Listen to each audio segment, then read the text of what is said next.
Patawarin niyo po ako na nadala sa o na uto-uto sa panahon na yon na idamay ka po na walang katotohanan naman. At ang picture na yon, nagkataon lang na pumasyal ang pamilya ko sa baybay at nagkita tayo at nagpa-picture ako.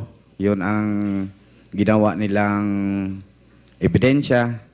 Ma'am, taos ko sa kaloob-looban from my heart, I ask, sorry.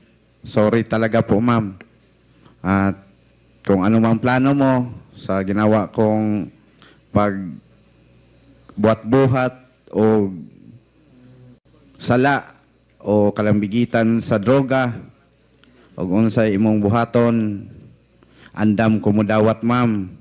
Pero ang ako alang ihangyo, mangayo ko nimo pasaylo sa akong gibuhat. Kay na-pressure ragyod ko, ma'am. Naluoy ko sa akong mga anak, ngagagmay pa kayo atong panahon na. Patay na akong papa, o ako mamatay, mag-unsa na lang akong mga anak, maong gibuhat na ko nga buhat-buhatan ka o magtumo-tumo og istorya kabahin sa kalambigitan sa droga. Once again, sorry kayo, ma'am.